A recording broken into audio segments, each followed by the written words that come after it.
All righty, what's good, everybody joining in? Thanks for being here. What's up? What's up? What's up? We are going to debate.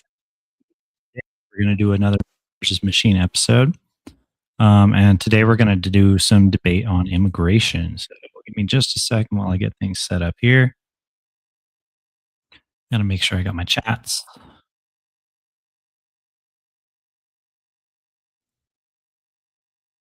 And got YouTube, Facebook. What's up, everybody? If you're watching the replay, let me know. If you're here live, let me know.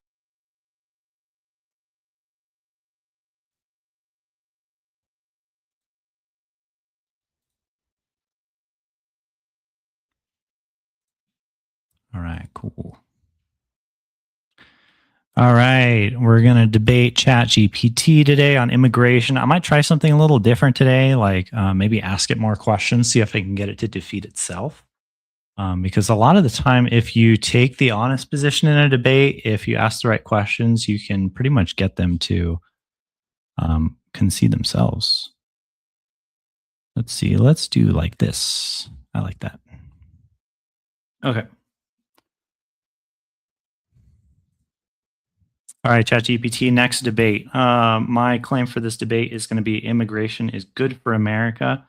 You're going to play the role of a typical MAGA, like a Trump MAGA, and then you're going to be anti-immigration. Pretty much your view is that they're taking our jobs in America. And let's go with like difficulty 3 out of 10. Can you do that? We've done easy so far because I'm trying to practice debate. And I'd like a little notch up. Kick it up a little bit higher on me. And then for this debate, I want you to stay in good faith. So you're going to respect sources. I'm going to ask you a lot of questions in this debate. So keep your responses very short and concise for this one. I don't want any long-winded, super paragraphy responses.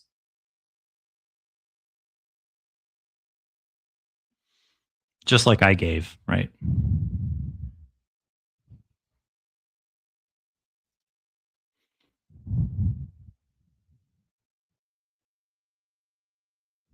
Okay, cool. Absolutely. I'll play a good faith MAGA Trump style anti immigration position. Difficulty 3 tenths, focused mainly on immigrants taking jobs or lowering wages, border security, strain on public services, prioritizing American workers first. I'll keep responses short, respect credible sources, and answer your questions directly. I'll start. I'm not against immigrants as people.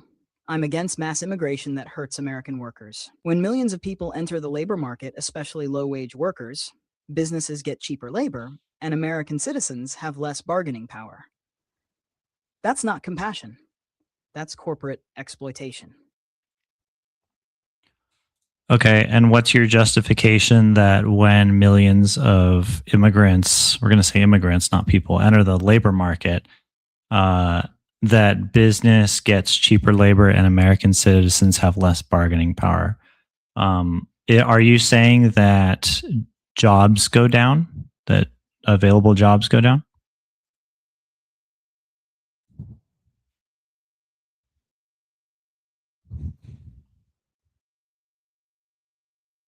Think. Yeah, you got to be careful there. No, I'm not saying available jobs go down overall.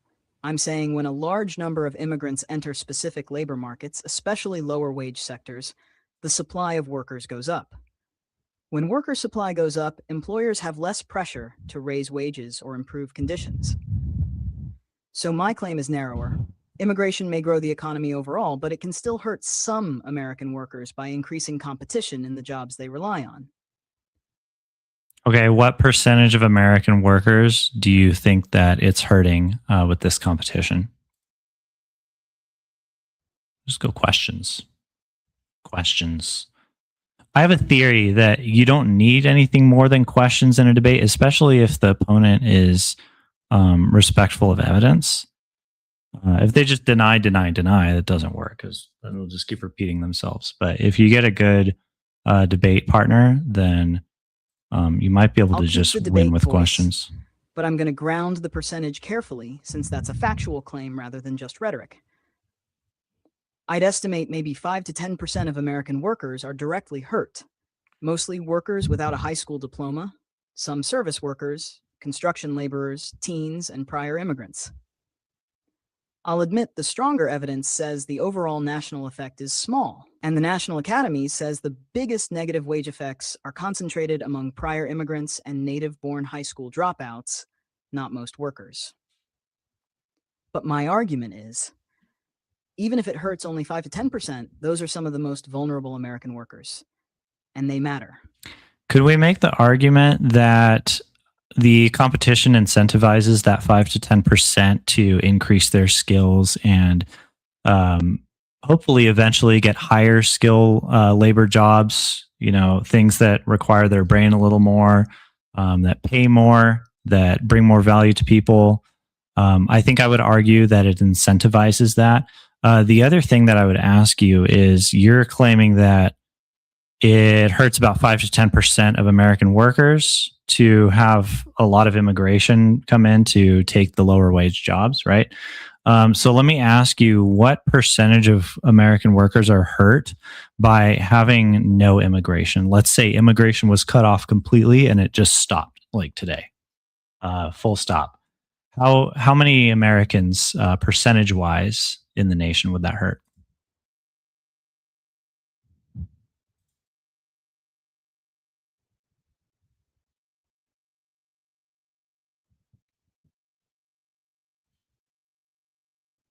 Yeah, think a little longer on this one.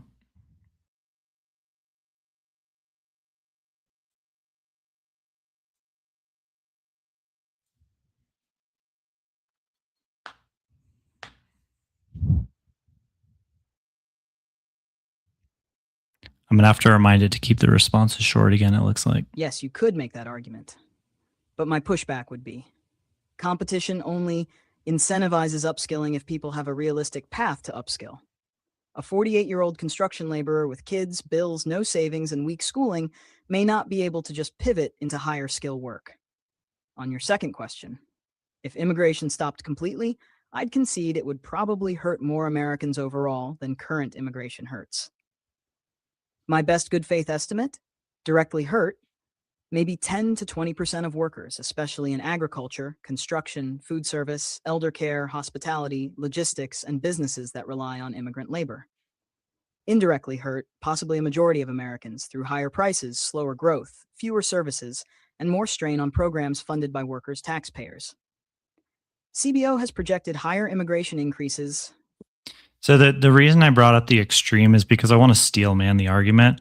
If it's twice as bad for America to have no immigration than a lot of immigration, it seems to me that it would be better to think of a solution, maybe that gives people who are in a tough spot a pathway to upskill, or it gives us a reason to figure out a different problem altogether.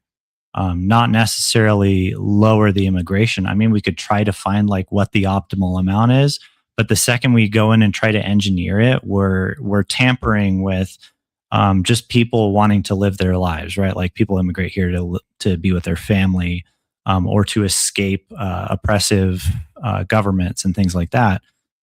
So that would tamper with those people's lives. We're full today, guys. Sorry, we can't take any more. I'm sorry you're trying to escape a war. Um, well, let's keep this going.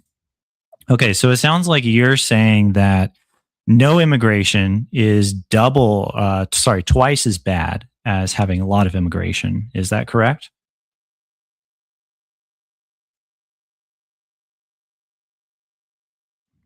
I realize it said he's not arguing for zero immigration. I realize that. Yes, da da da da da. Okay, great. Zero immigration hurts the country broadly. Uncontrolled or excessive immigration hurts vulnerable workers locally. Controlled immigration is the better middle ground. So yes, if you got me to move off the extreme version of defending restriction and control, not a total shutoff, Okay, so what's like the optimal amount of immigration from your position? What types of people would you want to let in, and what types of people would you not want to let in?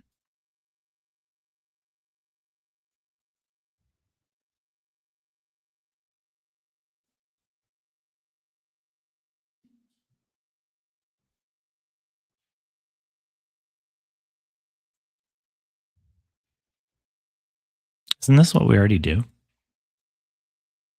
From my position, I wouldn't set one magic number forever.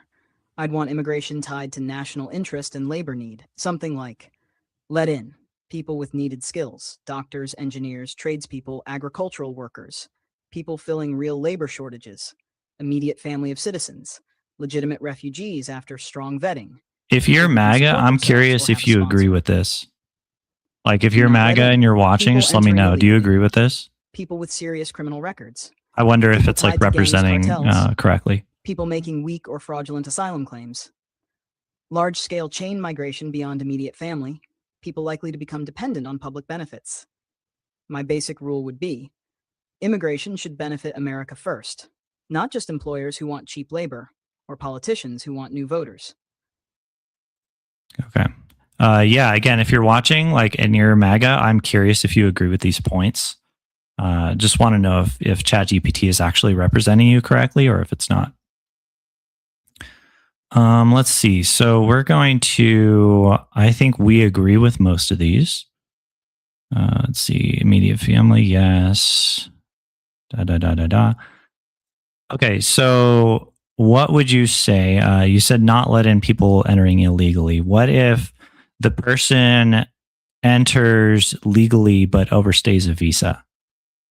And let's say they do have immediate family here.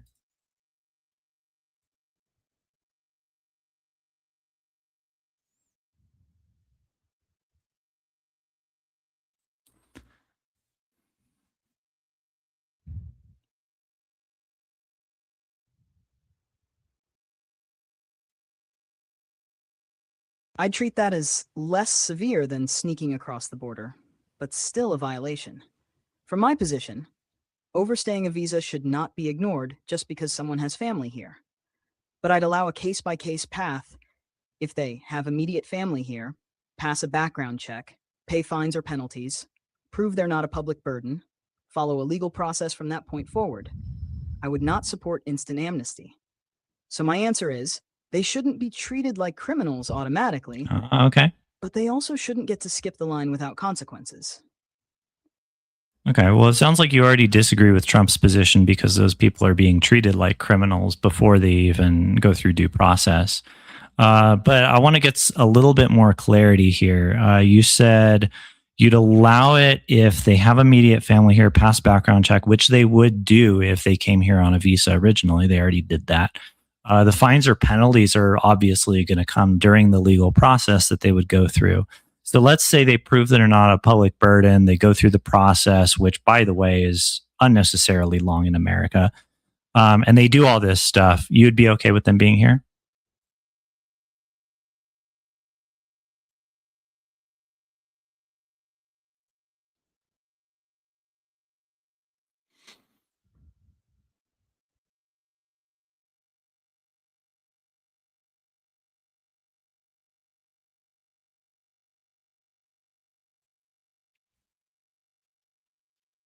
Okay.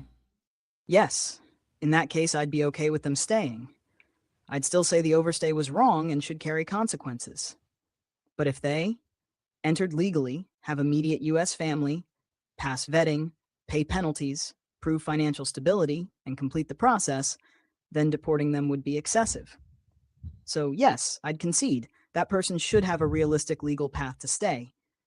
And you're right that this is softer than Trump's current enforcement posture, which has emphasized stricter removals and detention. The White House frames that as enforcing immigration law and closing loopholes, while critics argue it can undermine due process. Okay, so it sounds like I've gotten you to concede to the point to where you would allow the immigrants who go through the legal process to stay, and you would prioritize the ones who are violent or have a criminal record to be deported. So I want to bring this back to the main point, which is immigration is good for America. you pretty much proved that extreme immigration is better than no immigration. Can you prove that a heavily regulated immigration, like Trump is doing, is better than what we were doing before that? Or even better than providing a smoother pathway to citizenship for people who are willing to be vetted, go through the legal process, pay the penalties, and verify everything?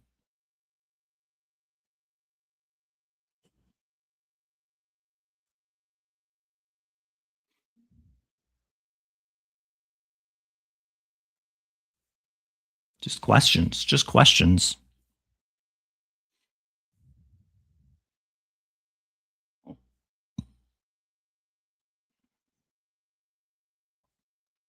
Well, that's kind of long, bro. I'll answer this in character. But because you're asking about current Trump style policy, I'm going to keep the claim evidence bound rather than pretending certainty. Honestly, no. I don't think I can prove that Trump style heavy restriction is economically better than a smoother vetted pathway. The strongest case I can make is heavy regulation may reduce illegal crossings, crime risk, asylum fraud, and labor market shock. The White House claims stricter enforcement reduced illegal crossings and accelerated removals in 2025. But economically, your side has the stronger evidence. CBO projected the recent immigration surge would raise nominal GDP by $1.3 trillion in 2034 and increase total wages paid. CBO also said lower immigration projections reduce labor force growth and potential output. And national academies found little evidence that immigration significantly reduces overall native-born employment, with wage harm concentrated mostly among prior immigrants and native-born workers without high school completion. So my best fallback position is, immigration is good for America, but I want it controlled, vetted, and paced, so the benefits don't come at the expense of vulnerable workers or border order. You've basically forced me off. Immigration is bad. And into immigration is good if managed well. I haven't made any points this debate. I've just asked questions. So this is very interesting. Okay. Is this a full concession or do we have more progress to make? I think that's it.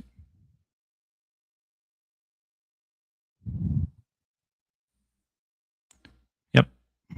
Nice. All right. Let's do analysis this time because I didn't last time, and this has been pretty short as well. So give me a full analysis of the debate. I tried a new strategy today where I just ask you questions to see if you would beat yourself, taking hopefully an honest position in the debate. And it looks like that worked. Let me know how that held up versus how people typically debate versus each other. Give me a score. Let me know what I could have done better, all that good stuff.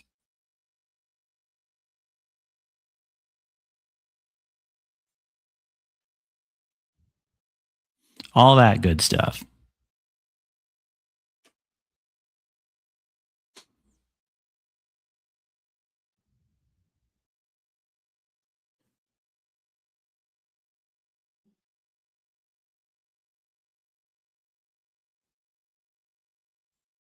Right, I'm going to have to read this out. Actually, before I do, real quick, if you ever want to join me on a live debate, I do take signups. I will do them on Fridays for whenever I have people to debate with. So if you are interested, go ahead and use. I know you probably can't click the link on the screen, but it should be in the description down below wherever you're watching this. You may sign up and do a live debate with me if you'd like. Might be a lot of fun, have a good conversation, and hopefully, we both learn something. So with that said, I'm going to have this read my analysis of my debate, and then we'll close out. Wow, that is long. Oh my God. I don't know if I'm going to have it read this whole thing. You did well. The strategy worked, and it worked for a very specific reason. You didn't try to outfact the anti-immigration position immediately. You made the position define itself, quantify itself, and then compare itself against alternatives. That is a strong debate move. Overall score, 8.310. For a difficulty 310 debate, I'd say you pretty cleanly won. You got the opposing position to move from immigration is bad for America to immigration is good for America when controlled, vetted, and reasonably regulated. That is a central concession. What you did well, your best move was asking, what percentage of American workers are hurt by immigration? That question forced the anti-immigration claim to become measurable. Once I had to say 5 to 10%, the whole debate changed. Now it was no longer, immigrants are taking our jobs. It became, a smaller group of workers may experience wage/job pressure while the country overall benefits. That gave you a much easier target. Your second strongest move was asking the inverse. What percentage of Americans are hurt by having no immigration? That was probably the winning question. Because now the opponent has to compare immigration not against a fantasy world where there are no trade-offs, but against an actual alternative. And the alternative, zero immigration, is very easy to attack economically. That move forced the opponent to admit the harm of America's built on is immigration. broader than the harm of immigration.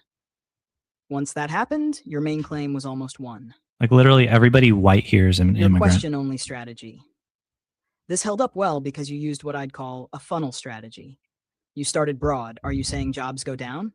Then narrowed, what percentage of workers are hurt? Then flipped the comparison, what percentage are hurt by no immigration? Then clarified policy, who should be allowed in?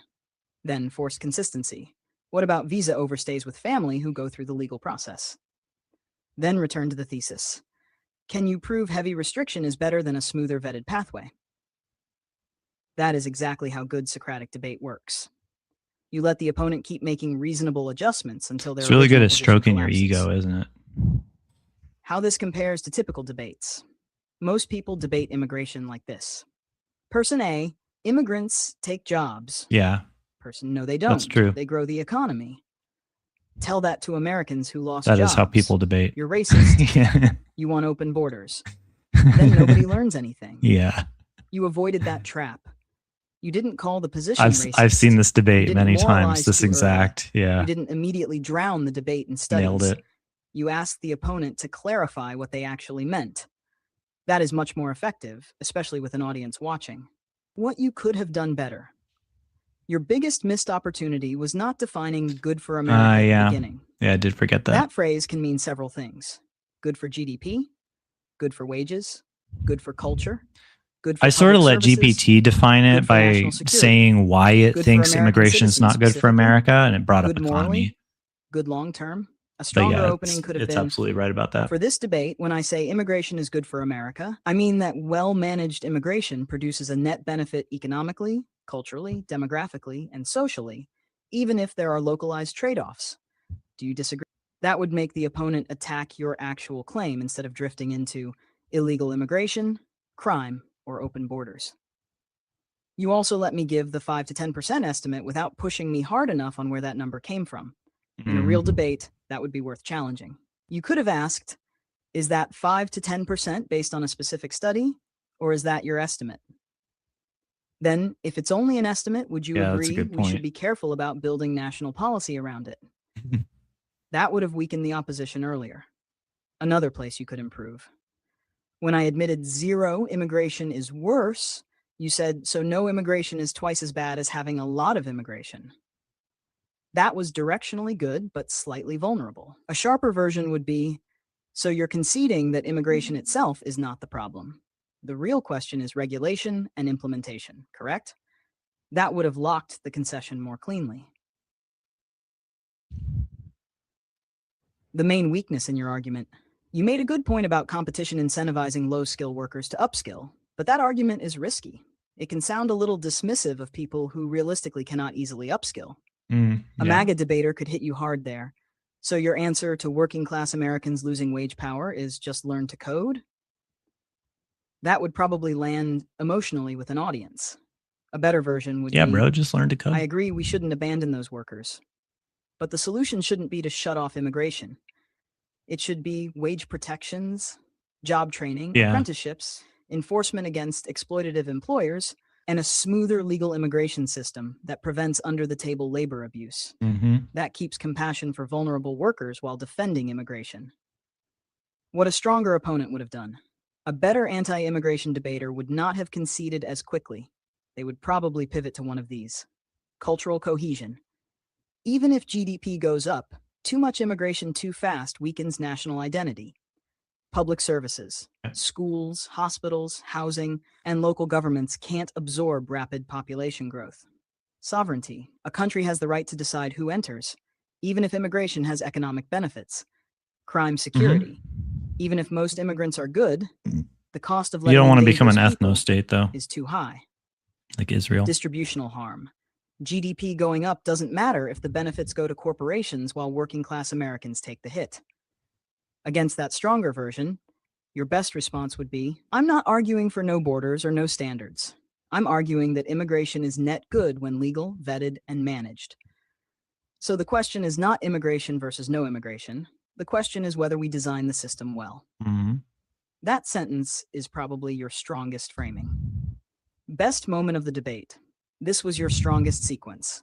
What percentage of American workers are hurt by having no immigration? That was clean. It forced the comparison. It moved the debate from emotional blame to policy trade-off. You should keep using that style. A lot of debates are won by asking, compared to what? Immigration compared to what? Healthcare compared to what? Regulation compared to what? Trump compared to what? Capitalism compared to what? That question destroys vague arguments. Final assessment. You won the debate because you made the opposing side concede 3 things. 1, immigration is not bad overall. 2, zero immigration is worse than managed immigration. 3, the better debate is about how to regulate immigration, not whether immigration is good. That means your central claim survived. Your next improvement is to tighten your opening definitions and lock concessions more explicitly as they happen. Something like, so just to lock that in, you're no longer arguing immigration is bad for America. You're arguing poorly managed immigration can hurt some Americans, correct? That would make the victory undeniable. Cool. All right. Thanks, ChatGPT. Okay, cool. Thanks if you watched this or part of it or any of it. I don't know or care if anyone's watching this. I'm enjoying it. So I'll be back tomorrow with another debate, most likely. New topic. Let me know if you have any suggestions, please. If you want to jump on for a debate, go to the link below. It is also in the description, should be clickable down there. And sign up because I would love to have some conversations on a couple Fridays. Also, if you are on YouTube or Facebook, well, you can't even see that. There we go. Like and subscribe, right? Give me some engagement. If you enjoyed this, you got value out of it. If you liked it, please like it. That helps me out, helps more people who want to watch content like this. And I will see you next time. I'm just checking comments here real quick.